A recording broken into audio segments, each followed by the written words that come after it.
কেমন আছো সবাই? আজ আবার একটি ছোট্ট ভিডিওতে সবাইকে স্বাগত জানাচ্ছি।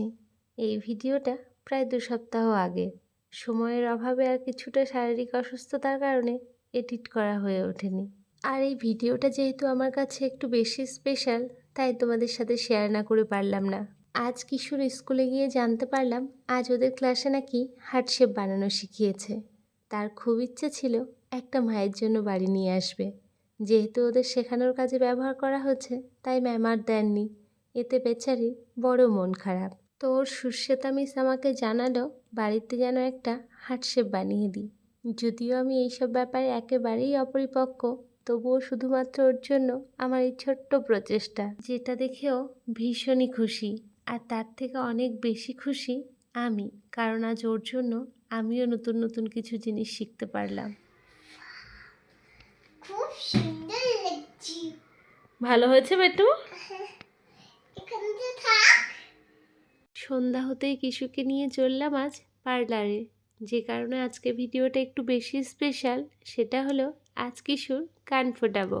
ওর কান ফোটানোর ব্যাপারে আমার এতটাও তাড়া ছিল না।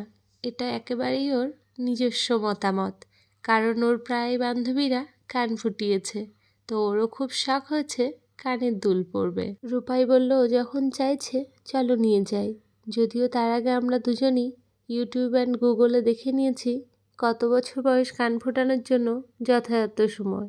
এখন আমরা আছি সোনারপুরের অপ্সরা পার্লারে। মৌমিতাদির সাথে আমার প্রায় 10 বছরের পরিচয়। তো কিশোর কান ফোটানোর ব্যাপারে আমি চোখ বন্ধ করে দিদিকে ছাড়া অন্য কাউকেই ভরসা করি না। ফাইনালি কিশোর কান ফোটানো কমপ্লিট। প্রথমটা একটু ভয় পেয়ে গেছিলো, যার জন্য খুব কান্নাকাটি শুরু করেছিল। ওই জন্য ভিডিওটা আর কন্টিনিউ করতে পারেনি। এই ভিডিওটা হলো সরস্বতী পূজার 2 দিন আগের ভিডিও। তো ওর যাতে মনটা ডাইভার্ট হয়, সেজন্য ওকে মার্কেটে নিয়ে এসেছিলাম সরস্বতী ঠাকুর দেখানোর জন্য।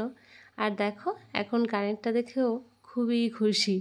এখন কান্নাকাটিও বন্ধ হয়ে গেছে, কানেরটা দেখে ওর ভালোই পছন্দ হয়েছে। কিশোর জীবনের যে কোনো ছোট বড় মুহূর্ত আমার কাছে ভীষণ দামি, তাই প্রতিটি মুহূর্ত ক্যামেরাবন্দি করে রাখতে আমার খুব ভালো লাগে। ও যখন বড় হবে এইসব ভিডিওগুলো দেখবে, তখনও নিশ্চয়ই অনেক খুশি হবে। ওগুলো কি করছে বাবা? গল্প করছে। গল্প করছে? ওরা কি গল্প করছে? ও বলছে আমার কথা নিতে ভালোবাসো। ও ঠাকুর বলছে। হ্যাঁ, বলছে আমাকে ভালোবাসো। হ্যাঁ। ও বাবা, তাই তো এরা সবাই একে অপরের দিকে তাকিয়ে তাকিয়ে গল্পই বন্ধুরা করছে। কথা বলছে।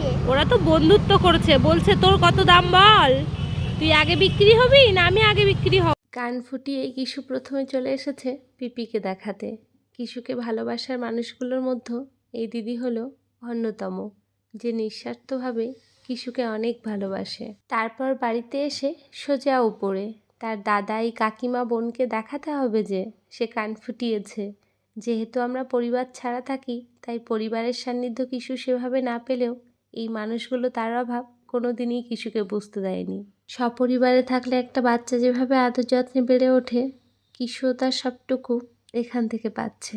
সবশেষে পড়াশুনোর মধ্য দিয়ে শেষ করলাম আজকের ভিডিওটা। সবাই ভালো থেকো, সুস্থ থেকো। শুভরাত্রি।